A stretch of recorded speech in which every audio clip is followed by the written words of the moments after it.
Apa ciri-ciri mereka yang darahnya sudah mulai rusak, pembuluh darahnya sudah mulai tersumbat? Ya kaki gampang kesemutan, gampang baal, kebas-kebas, kalau di kepala yo sering migrain, leher kenceng, tubuh lemah, kalau terjadi sumbatan di jantung akan nyeri dada, sesek dan seterusnya. Itu menunjukkan bahwa sudah terjadinya kerusakan darah dan pembuluh darah. Pertanyaannya lagi, apa yang menyebabkan kerusakan darah dan pembuluh darah sehingga terjadinya kerusakan di sel-sel kita? Penyebabnya karena faktor radikal bebas. Tolong ini diperhatikan, ini penting sekali ilmunya. Radikal bebas. Radikal bebas itu satu molekul yang kehilangan pasangan elektronnya, sangat reaktif, kalau nempel di sel, sel kita rusak. Entah itu sel darah merah, entah itu sel darah putih, di mana sel darah putih kita tahu sebagai antibodi tubuh kita, entah itu di pembuluh darah. Kalau terjadinya kerusakan di pembuluh darah, ya, akan terjadi peradangan. Ini bahaya sekali. Kalau terjadinya peradangan atau inflamasi terjadi di pembuluh darah kita. Ini yang menyebabkan pembuluh darah kita menjadi rusak. Yang pada akhirnya kolesterol, zat-zat sisa itu mengendap di tempat terjadinya peradangan tadi. Sehingga terjadi yang namanya plak atau sumbatan pembuluh darah. Nah, radikal bebas itu terbentuk akibat proses oksidasi. Tolong perhatikan lagi. Oksidasi ini apa? Oksidasi itu contohnya kalau di luar sana besi berkarat. Berarti tubuh kita bisa karatan, ya. Proses oksidasi terjadi secara alami, Bapak Ibu sekalian. Bisa kita bernafas, beraktivitas, saya berbicara, bahkan kita tidur terjadi proses oksidasi. Ya.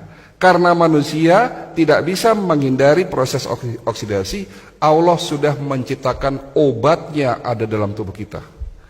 Diproduksi tanpa Bapak Ibu sadari sejak kita kecil, ya, di saat kita lahir di dunia sampai nanti kita mati. Ada obat dari segala macam obat, rajanya obat sebagai benteng pertahanan pertama yang dapat menetralisir terjadinya oksidasi. Kalau tidak ada obat ini, 5 menit tubuh kita rusak, Pak. Namanya antioksidan, betul. Kalau hari ini kita masih berkecimpung di vitamin, di antibodi, sudah ketinggalan zaman, Pak. Hari ini dokter-dokter di Eropa, di Amerika, penemu-penemu suplemen, itu bagaimana caranya menemukan satu antioksidan yang kembali lagi tujuannya untuk menetralisir terjadinya oksidasi agar tidak terbentuk yang namanya radikal bebas. Ini penting sekali. Antioksidan diproduksi dalam tubuh kita. Ada 2, glutathione dan superoksid dismutase. Glutathione itu rajanya antioksidan. Ya. Dan SOD, panglimanya. Ada raja yang memimpin negara, ada panglimanya. Atau perdana menteri lah. Jadi yang menjaga tubuh kita itu sesungguhnya bukan antibodi. Antibodi itu benteng pertahanan kedua, Pak. Benteng pertahanan pertama namanya antioksidan, glutathione dan superoksid dismutase. Namun setelah usia Bapak 40 tahun, produksi antioksidan, glutathione dan SOD menurun. Makanya itulah yang disebut tua. Menurunnya produksi antioksidan.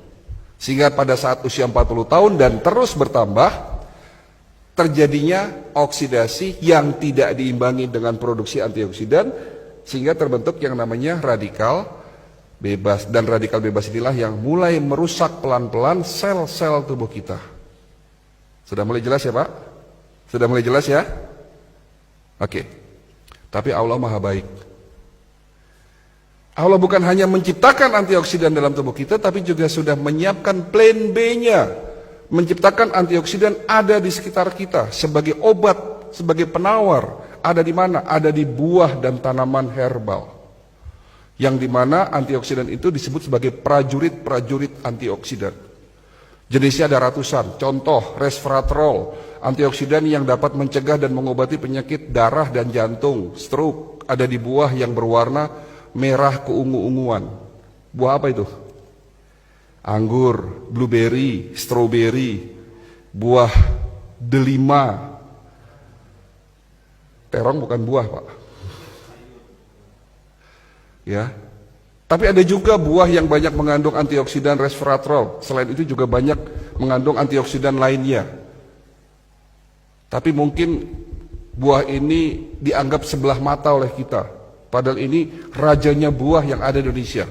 Mungkin kalau delima susah, blueberry susah. Tapi buah ini ada di Indonesia. Namanya buah jamblang. Oke, jamblang bagus. Tapi ada yang lebih baik dari jamblang. Apa? Buah manggis, Pak. Kapan terakhir makan buah manggis?